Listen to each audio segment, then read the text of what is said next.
ఈరోజు బైబిల్ అధ్యయనం అపోస్తలుల కార్యములు 19వ అధ్యాయం 1 నుండి 20 వచనాలు.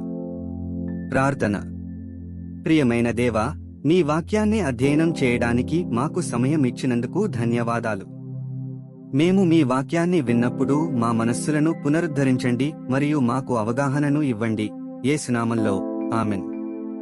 అపోస్తలుల కార్యములు 19వ అధ్యాయం. అపోల్లో కొరింథులోనున్నప్పుడు జరిగినదేమనగా, పౌలు పై ప్రదేశములలో సంచరించి ఎఫెసునకు వచ్చి కొందరు శిష్యులను చూచి, మీరు విశ్వసించినప్పుడు పరిశుద్ధాత్మను పొందితిరా అని వారినడుగగా, వారు పరిశుద్ధాత్ముడున్నాడన్న సంగతియే మేము వినలేదని చెప్పిరి. అప్పుడతడు, అలాగైతే మీరు దేనిని బట్టి బాప్తిస్మము పొందితిరనడుగగా, వారు యోహాను బాప్తిస్మమును బట్టియే అని చెప్పిరి.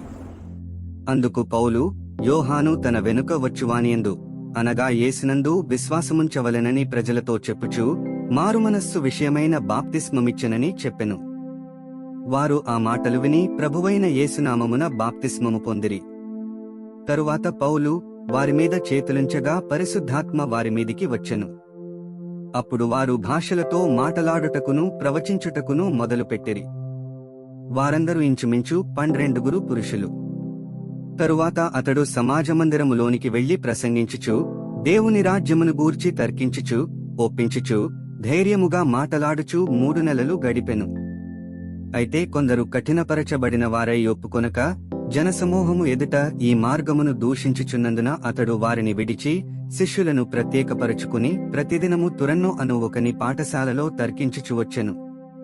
2 ఏండ్ల వరకు ఈలాగున జరిగెను గనుక యూదులేమి గ్రీసుదేశస్థులేమి ఆసియలో కాపురమున్న వారందరూ ప్రభువు వాక్యము వినిరి. మరియు దేవుడు పౌలు చేత విశేషమైన అద్భుతములను చేయించెను. అతని శరీరమునకు తగిలిన చేతిగుడ్డలైనను నడికట్లైనను రోగుల యొద్దకు తెచ్చినప్పుడు రోగములు వారిని విడిచెను, దయ్యములు కూడా వదిలిపోయెను. అప్పుడు దేశసంచారులను మాంత్రికులునైన కొందరు యూదులు పౌలు ప్రకటించు యేసుతోడు మిమ్మును ఉచ్చాటన చేయుచున్నానను మాట చెప్పి, దయ్యములు పట్టినవారి మీద ప్రభువైన యేసునామమును ఉచ్చరించుటకు పూనుకొనిరి. యూదుడైన స్కెవేను ఒక ప్రధాన యాజకుని కుమారులు 7 అలాగు చేయుచుండిరి. అందుకు ఆ దయ్యము, నేను యేసును గుర్తెరుగుదును, పౌలును కూడా ఎరుగుదును గాని మీరెవరిని అడుగగా, ఆ దయ్యము పట్టినవాడు ఎగిరి వారి మీద పడి వారిలో 2 లొంగదీసి గెలిచెను. అందుచేత వారు దిగంబరులై గాయము తగిలి ఆ ఇంట నుండి పారిపోయిరి. ఈ సంగతి ఎఫెసులో కాపురమున్న సమస్తమైన యూదులకును గ్రీసుదేశస్థులకును తెలియవచ్చినప్పుడు వారికందరికీ భయము కలిగెను గనుక ప్రభువైన యేసునామము ఘనపరచబడెను. విశ్వసించిన వారు అనేకులు వచ్చి తాము చేసిన వాటిని తెలియజేసి ఒప్పుకునిరి. మరియు మాంత్రిక విద్య అభ్యసించిన వారు అనేకులు తమ పుస్తకములు తెచ్చి అందరి ఎదుట వాటిని కాల్చివేసిరి. వారు లెక్క చూడగా వాటి వెల 50,000 వెండి రూకలాయెను.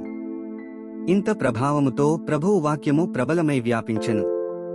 20 వచనాలు చదివియున్నాము. ముగింపు ప్రార్థన. సర్వశక్తిమంతుడైన దేవా, నీవే మార్గము, సత్యము మరియు జీవము. చదివిన వాక్యాన్ని మీ కృప ద్వారా మా హృదయాలలో ఉంచుకుని మా జీవితంలో అన్వయించుకోవడానికి మాకు సహాయం చేయండి. ఆమెన్.